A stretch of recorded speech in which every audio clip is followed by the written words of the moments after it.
Hi, this is Kendall Collins, Chief Marketing Officer for Salesforce.com. Welcome everybody to Salesforce Live here on the Dreamforce Expo. We've got over 30,000 registered for Dreamforce. We've had an amazing week, and we've got a very special guest today, Mayor Gavin Newsom. Every town has one, so you found me. Rummaging around with 30,000 others. Unbelievable. I love it.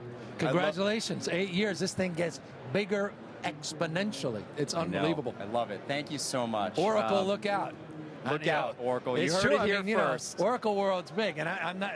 See, I love everybody, but look out. This is getting closer. This is getting You'll be there. shutting down the streets soon We on Howard. are ready. I know to you are. Howard. Yeah, so don't go leaving us when you get too big. You're a San Francisco company. We San absolutely Francisco-based company. We love San Francisco. 2,000 plus employees. We love Salesforce. Sponsor the San Francisco Giants as well. I mean, you give me a break. How good did you look doing that? It wasn't just your stock that's looking up. It was the prospects of your. You should get on ESPN. Start doing, the Sweet 16 picks. It has been just an amazing year for us. Boy, we hope we can win the World Series every year if we're back in the Giants. Even if we can't, we have memories. Great memories. Amazing but memories. Right, I mean, it's like you're only as good as tomorrow's announcement. That's right. So the Giants get back to work. Spring training. Spring training and a great pitching staff coming back. That's all that matters. See, it's about great pitching. You got to stay on the offense, just like Salesforce. You stayed on the offense. All those acquisitions, all those announcements by Benioff, you're staying on the forefront in a tough economy. And if you can survive this economy, sky's the limit. That's true. In the clouds. Customers have really been going to the cloud. It's been incredible. Yeah. Enough about us, though. Let's talk a little bit about you. First of all, I'm bored with congratulations. Thank You've you. got an exciting new role, Yeah, Lieutenant Governor. I'm Lieutenant Governor. And people here are really excited about that. It's good. For you to bring exciting. your leadership, from the city level to the state level, I think it's exciting. Personally, as a citizen, Technology, 13-year resident. 13 years? 13 years been here in San Francisco. Love it. And I think, a lot of people are asking this question, which is state governments. They seem to be in a lot of trouble. There's a lot of questions around the budgets, what's going on, and California is no different. We've got some hard things ahead. So what can we expect as citizens? What are you thinking about? Give us some insight into what's ahead for you. Well, certainly with the state budget, you can't play in the margins. Continue to do what you've done, you'll get what you've got. And I think everybody acknowledges that we're sort of at a point where it's no longer good enough to say who's to blame. It's now time to focus on what to do. You're going to hear from President Clinton tonight, and he always talks about how we need to get back in the how business, how to get things done. And in this state, this has always been a state of dreamers, of doers, of entrepreneurs, of innovators. By definition, Salesforce coming from not only city and county of San Francisco, but the state of California. And we've got to once again reestablish ourselves on the leading and cutting edge of new ideas. So we've got to take that entrepreneurial spirit that exists and permeates around not only this building, but throughout the entire region and state, and we got to bring it into Sacramento. Because God knows a little entrepreneurial spirit is what we need with the stasis that exists up there.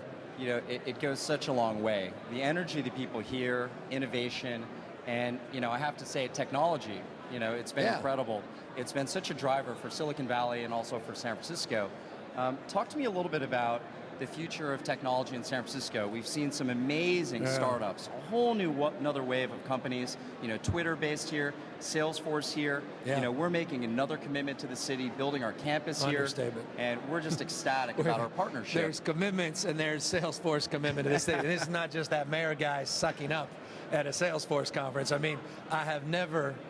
Truly, I think only one other company now can compete with Salesforce's commitment to this city. But when you purchase 14 acres in the heart of biotech country, right in the middle of Mission Bay, that's an extraordinary statement. 2 million square feet, and the company's going to continue to grow. I'm sure by the time that thing's built out, you'll be talking about needing more space. To your question and my point. And we're hiring. And you're hiring in this economy. Yeah. That's remarkable.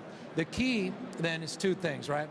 One is to keep that momentum, and to keep that spirit of innovation and entrepreneurialism alive, and to make sure we create the conditions where we become the people magnet.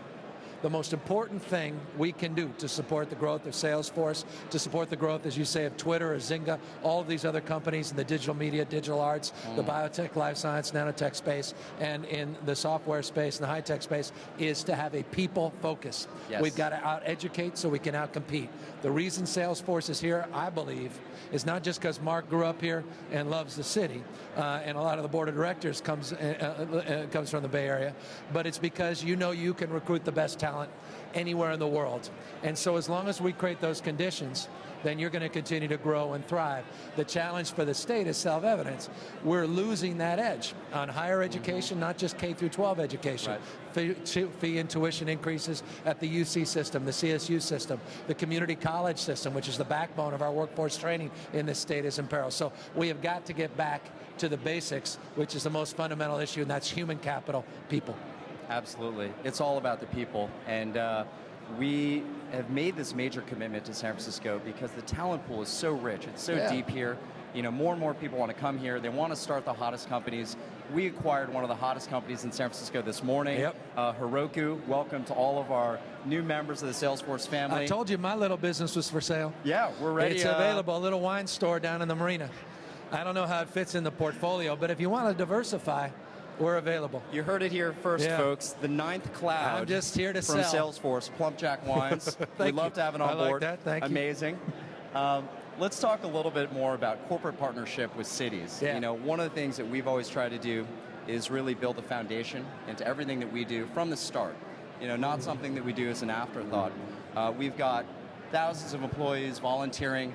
One of the things that we're really focused on is Homeless Connect. Yeah, you're amazing. You know, and that's been a passion project for you. Tell me a little bit more about what's going on there. Well, I think anyone who visits San Francisco would acknowledge the obvious, and something I have to live and deal with every single day as mayor, but also a guy who grew up here and cares deeply about the city. And that's the issue of poverty in all of its forms and manifestations. The most acute manifestation of poverty is self-evident when you're out in the streets and you see people panhandling, or you see people suffering from bipolar disorder, schizophrenia, paranoia, people that are self-medicating with drug or alcohol addictions that are out there in the elements.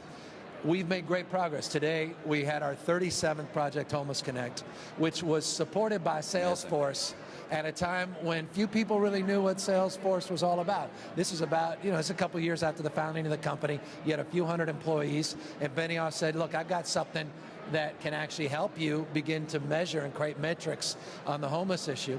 And you guys supported something called Project Homeless Connect. Now 226 cities in 3 countries now have replicated this model. We announced today just shy, in fact, 31,944 clients have been served, and 21,000, these are the exact number, 21,699 volunteers have participated in Project Homeless Connect, supported by your work. And by the way, the reason I know those numbers is because of Salesforce. So we couldn't be more proud. That's commitment. And I'll tell you, a lot of companies are kind of interested in philanthropy and kind of do it because it's good PR. This is a different kind of model, that 1-1-1 model being replicated all over the world now with companies that are searching for new ways of making a difference and adding value, which, you know what, makes the difference to everyone in here, because at the end of the day, your life has to have meaning. It's not just about money, it's got to have purpose, and you want to know you're part of something special and part of something that's bigger than yourself. Obviously, being part of Salesforce allows you that, but it may not have that spiritual connection that connects you to a larger cause. And for you guys to make that commitment before you needed to, at a time when you didn't need to impress anybody. Hey, we didn't have any profit. We didn't have any employees. We didn't have any equity that was valuable at that point. And doing it from the beginning has just transformed our culture, you know, every step of the way. And it's you even did bocce courts. I mean, this is, you know, you think you were it's gonna all bring that that big stuff, you know. When are we going to roll out those bocce ball courts? But this is a big deal to me. It's a point of pride. You were out there for the ribbon cutting, and they just opened the bocce courts. Oh, congratulations. San Francisco has the world's project. finest bocce courts because of Salesforce. I know you're, you know, again, you're thinking about hospitals and big-time philanthropy. It's big and it's small. It's true. We're bringing the bocce ball back. courts are amazing. They're, you know, right in front of Justin Herman Plaza, right at Salesforce headquarters. And it's one of the amazing things, I think, about local government versus federal government. I think we all feel like federal government sometimes, they're paralyzed. But Yeah. you know, at a local government level, you can do things that are impactful. You know, you can change a neighborhood, you can change a program, you can change a school. No doubt. You know, what can people do to get more involved locally? I mean, I think everybody needs to be able to do that. You know, I think something really remarkable is happening around the world. You know, we've seen this mass urbanization. The majority of the world's population now lives in urban centers. You've seen 1 million to 1.5 million people become urbanized.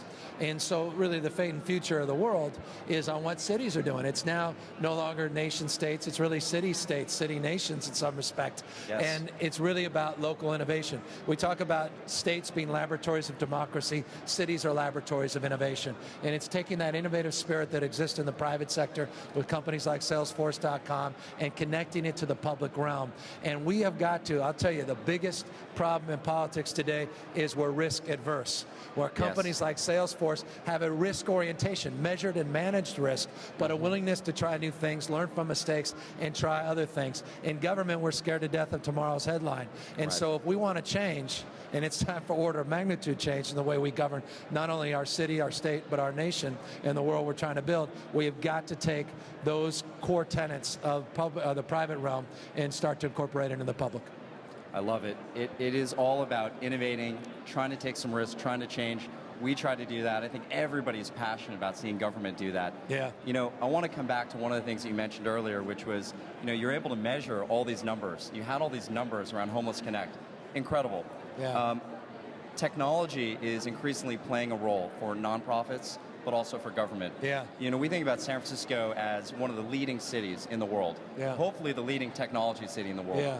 What is the role of technology in government? You know, so we sort of see now, we've got a president who actually has a BlackBerry. Yeah, you know, he loves technology. He knows how to use a scanner. He's using social media. He knows how to use a scanner. That's an inside joke. You know, technology is going to a different level for government. You know, what do you see as sort of the next level of shift This there? is it, open data.